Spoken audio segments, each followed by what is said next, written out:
प्रिय दोस्तों नमस्कार। मैं आपके अपने नए YouTube channel NIOS e learning जो एजुकेशनल चैनल है इसमें आपका स्वागत करता हूं। मैं आज एक बहुत महत्वपूर्ण विषय पर बात करने जा रहा हूं क्योंकि विगत 2 सेशन से 2 शिक्षा सत्रों से स्कूलों में पढ़ाई बंद है और स्कूल के प्रबंधक भारी भरकम फीस पूरी की पूरी फीस वसूलने के लिए तत्पर बैठे हैं। और जैसे कि जो उच्च वर्ग के विद्यार्थी तो अपनी फीस एजुकेशनल फीस जमा कर सकते हैं, लेकिन जो मध्यम वर्ग है, निम्न मध्यम वर्ग है और निम्न आय वर्ग के लोग जो हैं उनको ये भारी भरकम फीस बहुत ही कठिन लग रही है। इसलिए मैं आपको एक आज ऐसे बोर्ड के बारे में बताना चाह रहा हूँ कि जो विद्यार्थी विगत 2 वर्षों से 2 शिक्षा सत्रों से कक्षा 6, 7, 8 या 9 में पढ़ रहे थे और उनकी उम्र आज यानी पिछले 31 जुलाई 2021 को अगर उनकी उम्र 14 साल हो गई है, यानी ऐसे विद्यार्थी, ऐसे लर्नर जिनका जन्म 31 जुलाई 2007 से पहले हुआ है, वो सीधे के सीधे बिना किसी पूर्व शैक्षणिक योग्यता के सन 2022 अप्रैल में संचालित होने वाली NIOS बोर्ड की परीक्षा के लिए आवेदन कर सकते हैं। इस बोर्ड में आवेदन करने पर, परीक्षा के लिए आवेदन करने पर पाठ्य सामग्री है वो आपके घर पर निःशुल्क भेजी जाती है और फीस भी बहुत नाम मात्र की लगती है। ठीक है, इसलिए वो विद्यार्थी जो बिल्कुल मोटी फीस देने में असहाय हैं, असमर्थ हैं, ऐसे विद्यार्थी तुरंत मुझसे संपर्क कर सकते हैं और उनकी कक्षाएं वर्ष बच सकते हैं। मैं आपको बताता चलूं कि ये जो मैं आज केवल क्लास 10 यानी सेकेंडरी स्तर की परीक्षाओं के बारे में बता रहा हूँ, क्या क्या योग्यताएं जरूरी हैं। पहली बात तो बता दूं, एग्जाम होती है twice in a year. National institute of open schooling की परीक्षाएं हैं, वो क्या करते हैं, वो साल में 2 बार आयोजित करते हैं। और जो विद्यार्थी पहले किसी मान्यता प्राप्त बोर्ड से अनुत्तीर्ण हो चुके हैं कक्षा 10 में, वो इसी अगस्त में या हर मंथ हमारे यहाँ ऑन डिमांड एग्जाम होती है, परीक्षाएं होती है, उनमें अपना साल बचा सकते हैं। ठीक है, ये परीक्षाएं प्रत्येक जनपद के केंद्रीय विद्यालय या नवोदय विद्यालय में संपन्न होती हैं। हर एक जनपद में केंद्रीय विद्यालय और नवोदय विद्यालय खुले हुए हैं। कभी कभी ये मान्यता प्राप्त विद्यालयों में भी करा दी जाती है, जो उस प्रदेश के मान्यता प्राप्त विद्यालय है उसमें भी परीक्षाएं आयोजित करी जाती है।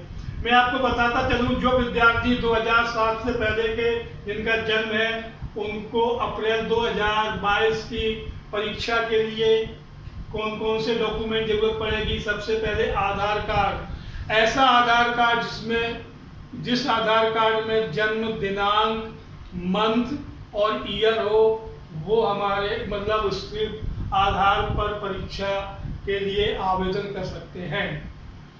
रिसेंट पासपोर्ट साइज की फोटोग्राफ चाहिए बच्चे की, स्टूडेंट्स की जो लर्नर है। मैं एक बात और बताता चलिए, पहले बात, मोबाइल नंबर चाहिए, ईमेल एड्रेस चाहिए, सिग्नेचर चाहिए।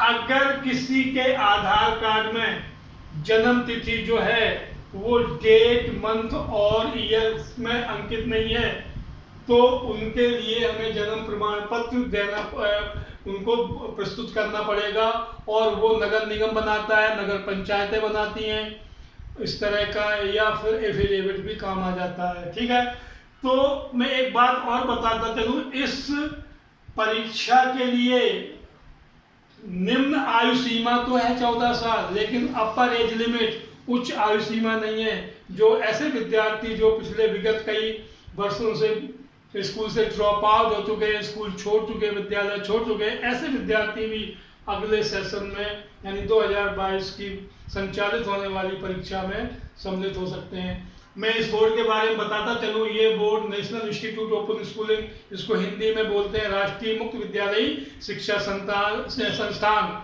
ये हमारे HRD मिनिस्ट्री, जिसको आज नाम दे दिया गया है, शिक्षा मंत्रालय के अधीन कार्य करता है। और इस बोर्ड की जो मान्यता है वो CBSE और ICSE की बोर्ड के समकक्ष है।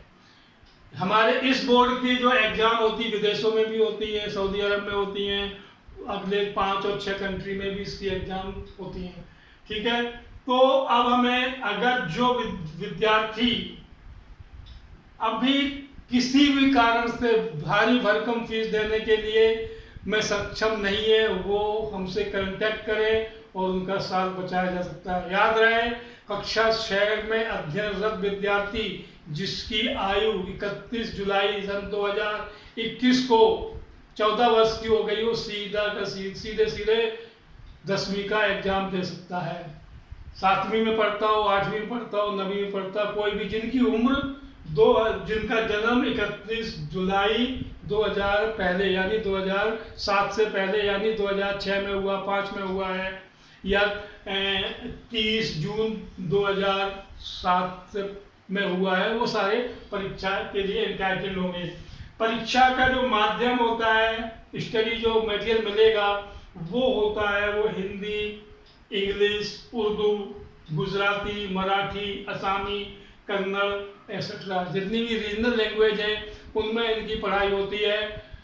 परीक्षा जो प्रश्न पत्र है, अगर आप हिंदी और इंग्लिश का कोई मीडियम लेते हैं, माध्यम लेते हैं, तो परीक्षा जो प्रश्न पत्र है वो हिंदी और इंग्लिश में आएगा। आप उसको उर्दू में भी, संस्कृत में, किसी भी भाषा में उसका उत्तर लिखेंगे तो आपका वो कॉपी चेक कर ली जाएगी।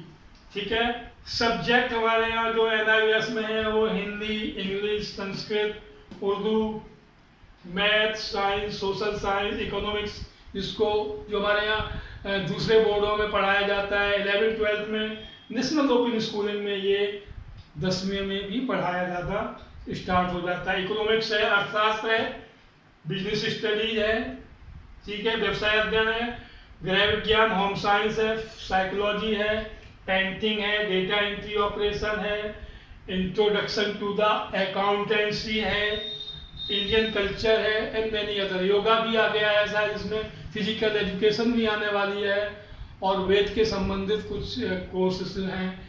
ये बहुत ही रुचिकर कोर्स है, इसलिए जो विद्यार्थी, मैं आपको बार बार कह रहा हूँ, इस समय जो बहुत भारी भरकम फीस जमा करने के सक्षम नहीं है, वो हमारे पास आके इसको इस अगले साल के लिए अपना आवेदन दे सकते हैं। इनके PCP प्रोग्राम भी होता है, जो इनकी जो स्टडी सेंटर होते हैं उनको वो अक्टूबर से लेके जनवरी तक संडे इसके कॉन्टैक्ट प्रोग्राम कराते हैं। कैसे परीक्षा दी जाएगी, कैसे इसके प्रश्न पर हल करे जाते हैं, वो निःशुल्क होती है। ठीक है, मैं इस वीडियो में बहुत कम बता रहा हूँ, लेकिन ये बात अवश्य है कि ये उन गरीब बच्चों के लिए या स्कूल ड्रॉप आउट ऐसे बच्चे हैं जो किस माली हालत जिनकी अच्छी नहीं है, जिनकी आर्थिक स्थिति अच्छी नहीं है और वो फीस भारी भरकम नहीं दे पाते, उनके लिए बोर्ड बहुत ही लाभकारी है। इसके द्वारा पास किया गया विद्यार्थी आगे किसी भी सरकारी बोर्ड में, CBSE के या किसी प्रदेश स्तर के बोर्ड में 11th में एडमिशन ले सकता है। ठीक है, इसके पढ़ाए हुए इससे निकले हुए विद्यार्थी, ऐसे लोगों के लिए भी ये बहुत लाभप्रद है जो अभी तक कहीं काम करते रहे हैं, पढ़ाई नहीं कर पाए, वो भी अपनी पढ़ाई न जारी कर सकते हैं और माध्यमिक स्तर का सर्टिफिकेट प्राप्त कर सकते हैं, जो कि आजकल लोग दूसरे देशों में जाते हैं जिनको पासपोर्ट के लिए आवश्यक होती है डेट ऑफ बर्थ का प्रूफ। इसलिए ये बहुत ही उपयोगी लाभदायक बोर्ड है।